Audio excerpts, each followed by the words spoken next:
the number one thing I say to parents is look at the communication.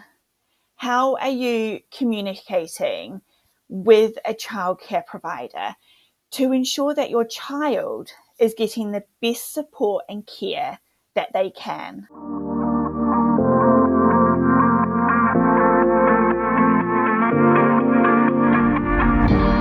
Hello and welcome to Parenting for Thought, the podcast that talks about things that parents want to know, but even if we don't, we're here anyways. Today's guest is Larissa, who is, and I'm very pleased with myself for figuring this out by accent alone, originally from New Zealand, but now living in the UK. So Larissa, you tell us, who are you? What do you do? So I am the Childcare Navigator, and I help parents to understand the childcare options that are out there and to understand who they are as a parent in order to be able to find the right childcare for their child and their family. I cannot put into words how much this excites me as somebody who started their career as a nanny or as a babysitter and then a nanny growing into who I am now. I have been the child caregiver so many times to parents who either thought they knew what they wanted or had no idea what they wanted or knew exactly what they wanted, but I wasn't it. And Absolutely. yeah, and now I see it playing out in different ways where now, I'm supporting children and families who are hiring other childcare givers to come into their home. And I'm seeing that these parents who are really not even ready to be adding people into their care network or adding people into their care network. And I'm not shaming anybody here. This isn't about that. It's just like there's such a lack of information and there's such a lack of support for parents. And they're just like, can I not just get a babysitter so we can go out to dinner once in a while? Like, they deserve that. So, where should parents start? Where should they start when they just want to go out to dinner once a month?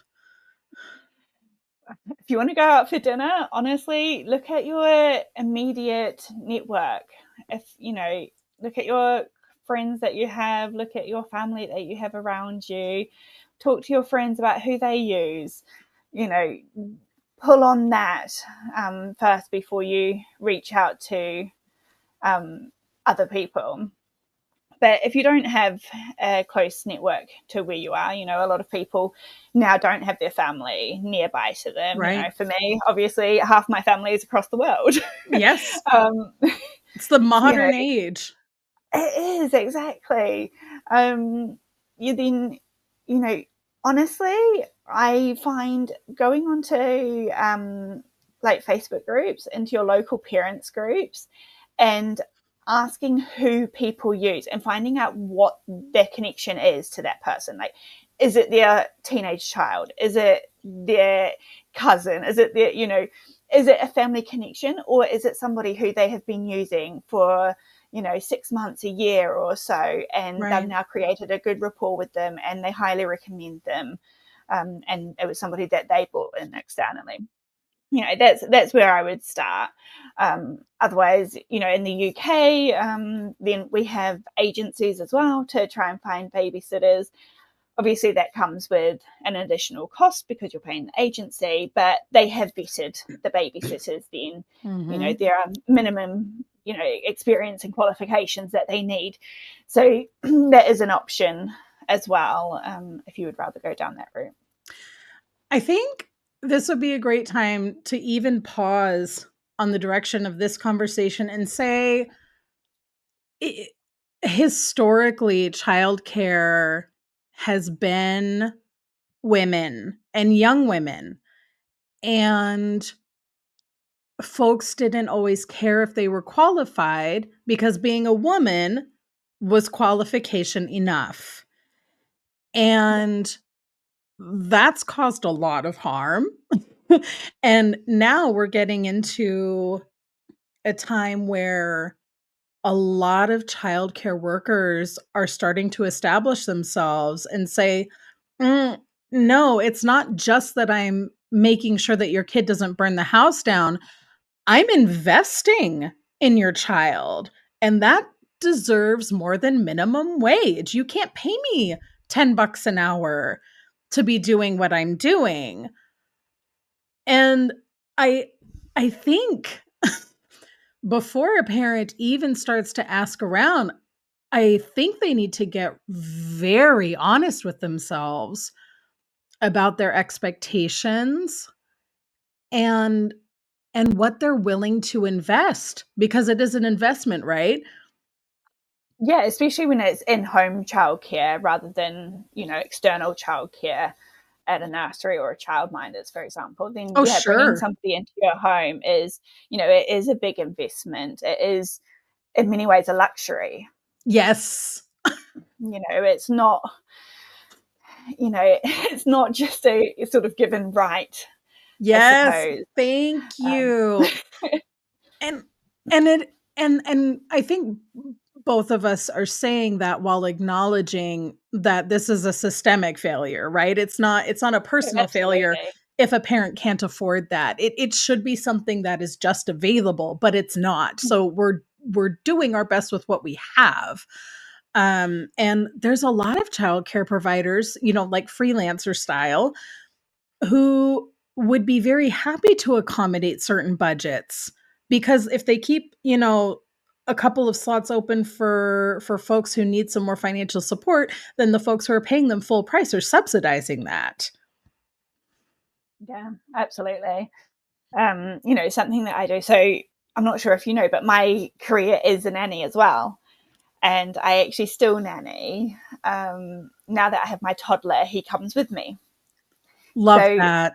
I have actually reduced my rates a little bit, to try and help more families. A lot of the families I work for now are families who just need temporary care because they haven't been able to get enough days at nursery or at a childminders, or they Mhm. just need after school help or something. So I support parents more in that way now. And so being able to give them a slightly reduced rate to the going rate Love that. also really helps them in that respect. Well, and let's be honest, on some level it helps you too, because you're now not paying to have your kid go somewhere else where you can work. And it's also double the work for you having 2 kids to care for. So, it is this balancing act. It's not like, "Oh, well, you're not paying for childcare now, so we should pay you less." You're doing more work and both kids are benefiting. Oh, there's huge benefits for families. And it's really interesting because when I meet with families or I have an interview with a family, some families are either quite against having my child come, and then some are really, they're really pro it. They're like, actually, Yeah. one of the reasons we reached out to you is because you have your child come. And the benefit, one of the big benefits, and it's something that I've been able to do through my work, is support their child through the issues that they're having at a childminders or a nursery, Mhm. but be able to work with it on a one-on-one situation, but with another child there. So, when we've had a child who's had issues with, well, not issues, but, it's really Struggles. normal behavior, Yeah. with toddlers, with hitting and with, overly loving other children, then, Uh-huh. we've been able to I know work. exactly what you're talking about. Aggressive love. Exactly. Those body slams, big hugs, and, it's absolutely adorable to watch. you know, some children are, not quite Not feeling that love on their behalf. not So, everybody wants that intensity of love. so I'm able to help that child on a one-on-one basis Mhm. work through that. and to be able to be right there, right then, rather than, in a nursery, seeing it on the other side of the room and Yeah. not being able to support the child or both children Yeah. through it immediately, or, being able to foresee that's going to happen right there, right then. Yeah. So yeah, there's lots of benefits for having my child come with me for nannying. And this is when it comes down to, the parents deciding ahead of time what their values are. It's perfectly fine to want somebody exclusively one-on-one with your child. There is nothing wrong with that. But then you need to find the right fit for that and have that value and feel confident in that value.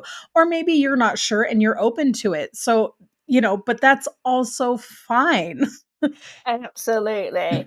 And this is what I talk with parents about, is talking about what your values are, what is really important to you in terms of how your child is treated, how they're spoken to, Mhm. whether you prefer child-led play or, teacher-led play and things like that. And then working out your order of values. So what is like the non-negotiables, and then which ones are the ones that you really do want, but if it means not getting one of your non-negotiables, then you're happy to negotiate on that.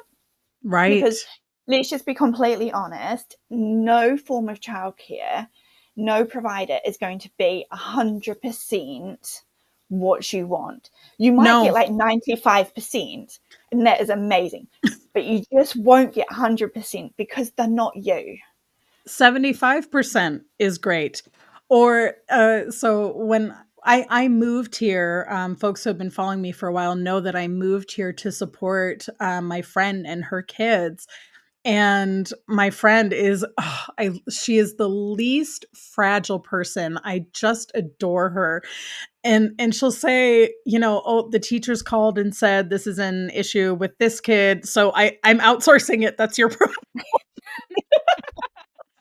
And she's like, this is not a strength of mine. Like, could I handle this as the children's actual parent who is responsible for them day in and day out? Of course I could.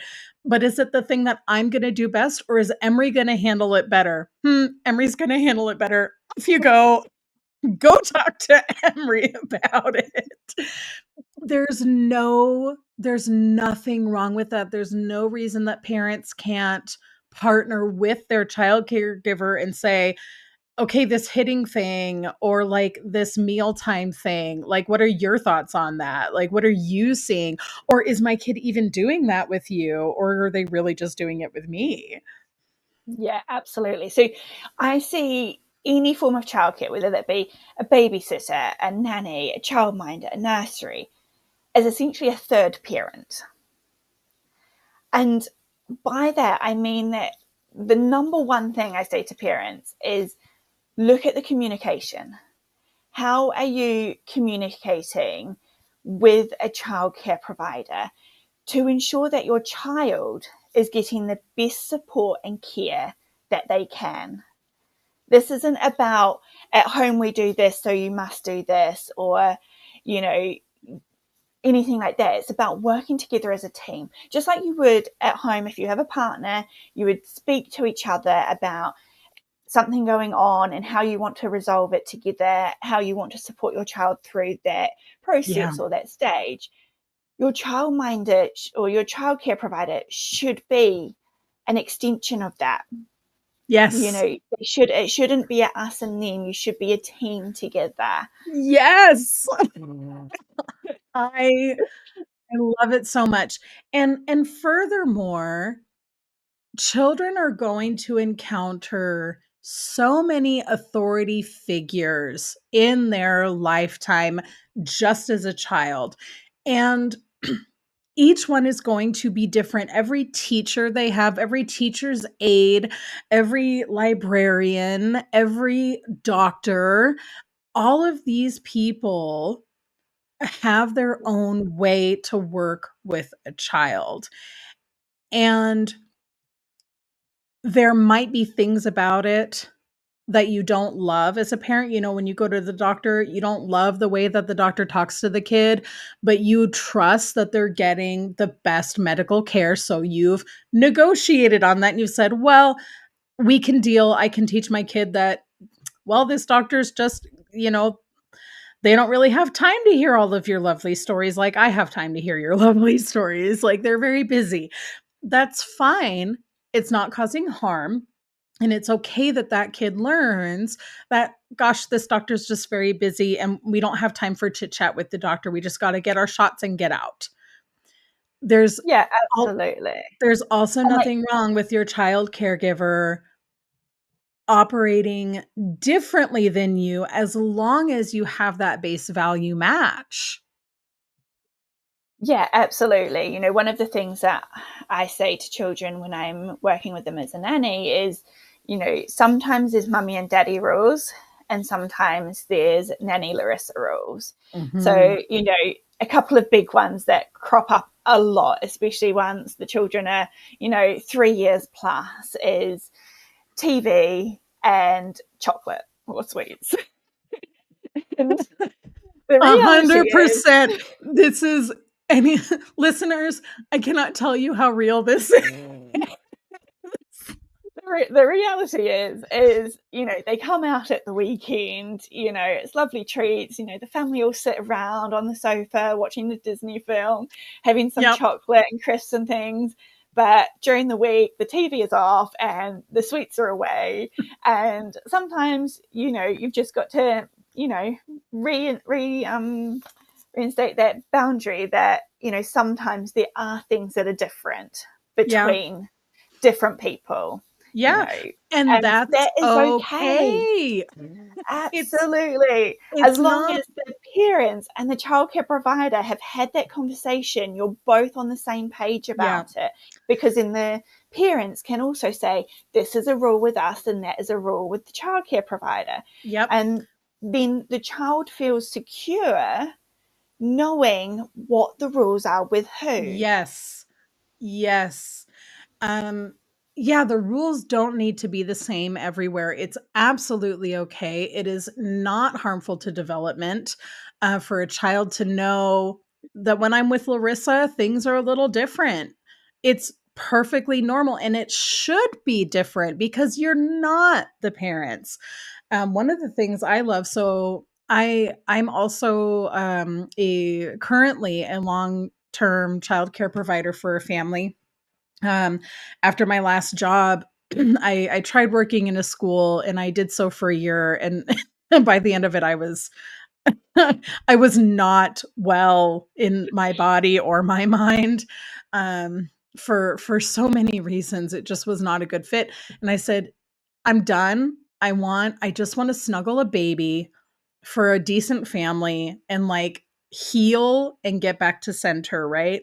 And I found this wonderful family and this amazing little baby who's now almost 3 years old. Oh, I know, I can't. It's ridiculous.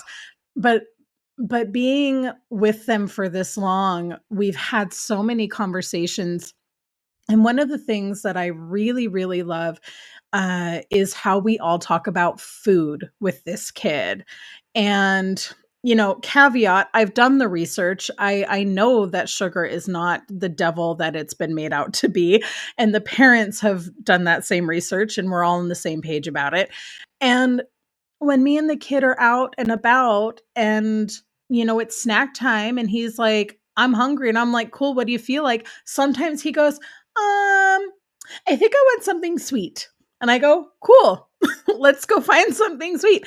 We don't make it a big thing, and yeah. it's so beautiful because then we go to the store and sometimes he'll pick out a donut. Sometimes he eats the whole thing. Sometimes he just wants a bite and then he's all done.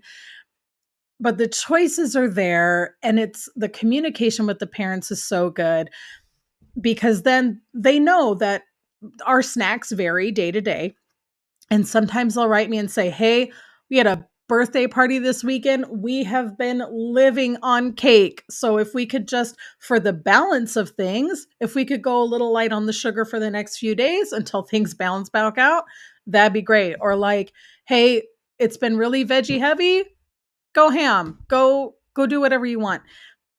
And it's that balance and that understanding and the ease with which we can just share that this is what's been happening. This is what we feel our kid needs. And my opinion about it is totally irrelevant, actually, because it's not my child. It's really easy for me just to say, that's fine. I can totally help maintain that boundary right now. Yeah, and I'd say that food is such a big issue. It's a big thing for parents. It's, Yes. Yes. I've nannied for, coming up 15 years and weaned so many babies who have all absolutely loved food, been, you know, eating everything and anything, even like weird concoctions that I've made, like beetroot and cod rice, because, it was random stuff that was in the fridge and hey, it went together. And the child loved it. And I was like, Oh. when I had my child, I was like, I am so excited for weaning. It's one of my favorite stages. When my child touched food, no. So, and he's still not a huge foodie. But like, it's such a big problem. Like, I went from going, food's amazing, kids love it, to just a minute, what's going on with my child? My child What's is wrong? not going to be a chicken nugget child.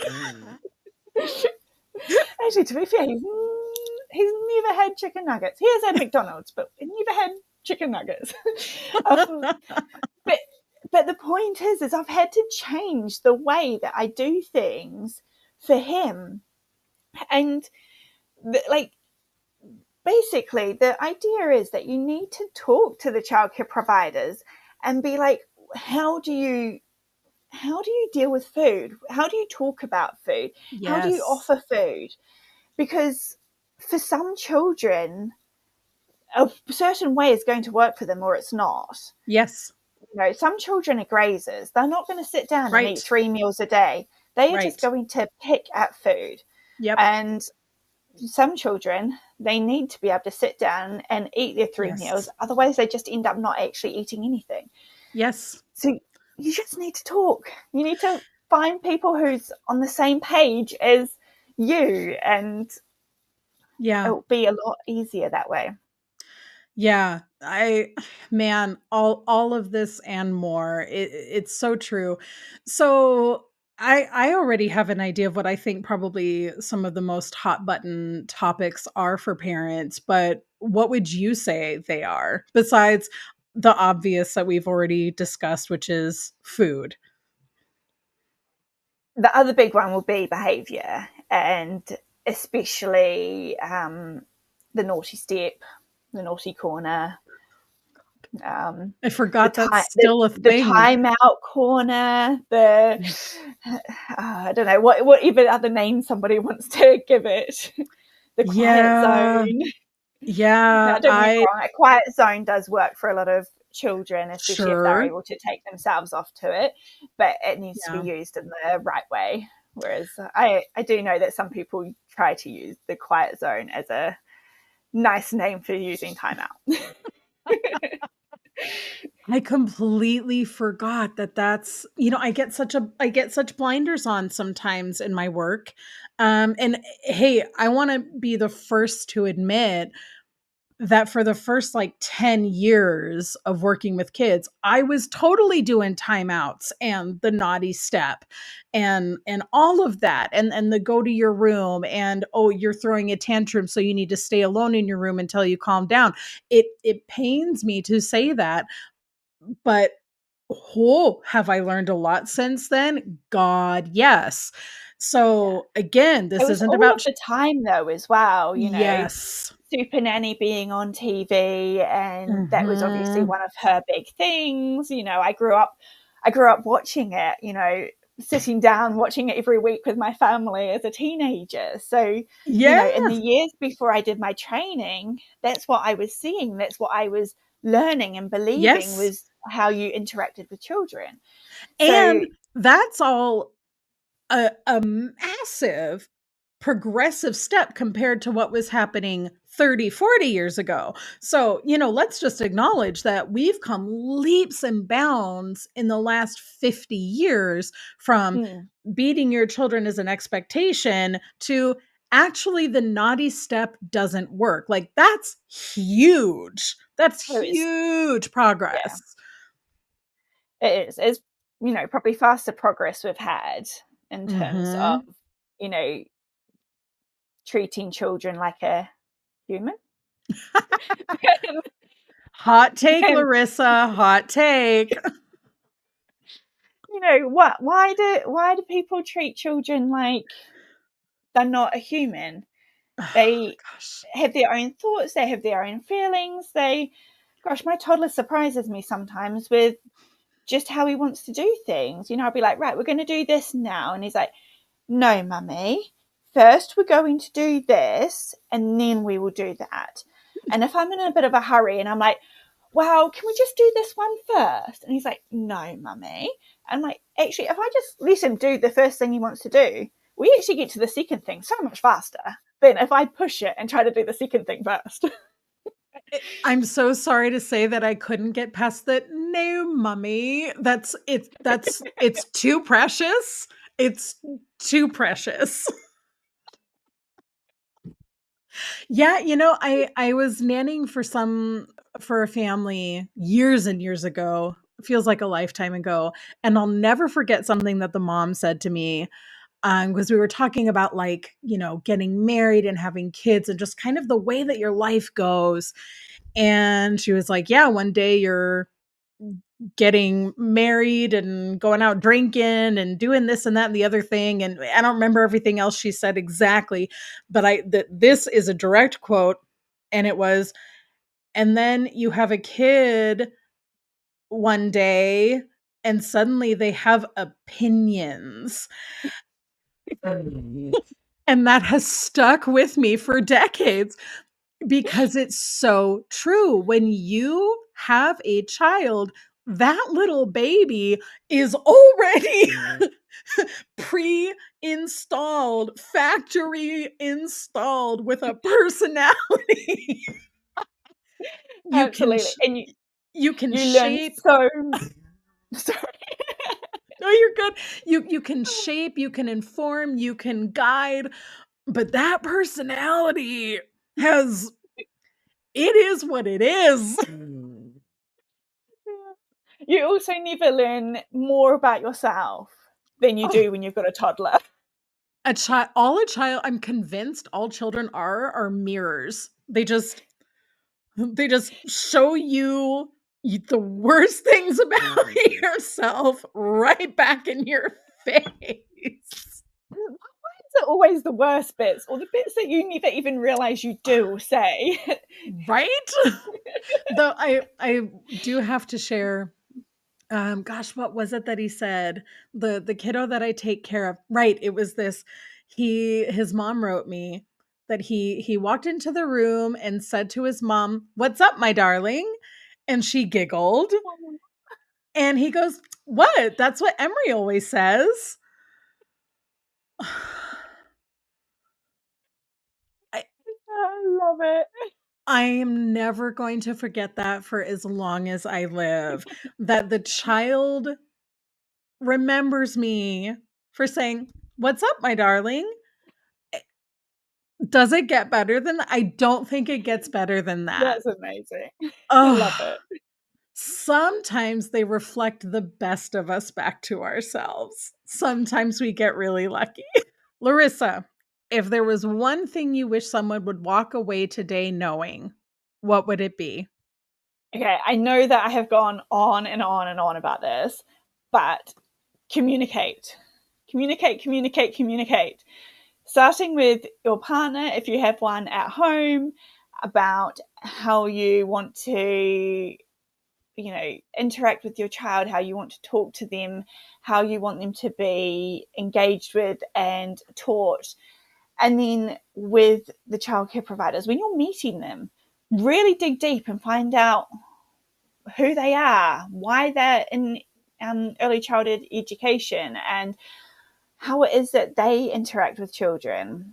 And then when you've actually got childcare, make sure that you constantly keep that communication open. You need to be talking about, all the little changes that happen. Children are evolving every single day, and something that they did last week is not something they're going to be doing this week, or they're going to be pushing different boundaries all the time. So you need to constantly be communicating to make sure that you're both on the same page, you're approaching things the same, or you're changing approaches together, so the child is being cared for in a really similar way all the time. Love that. And then also making sure that you are talking about all the little issues, all the little niggles that are bothering you about what the childcare provider is doing. Because let's just be honest, even our partners annoy us with things that they do, and your childcare provider is going to as well. Even if you don't have kids. My partner and I talk about how, this might sound silly to some, but my partner and I talk about how we raise our dog all the time. It matters because it's the same. It's behavioral training, people. It's literally the same. Yeah, absolutely. I don't have a dog, but absolutely. Yeah.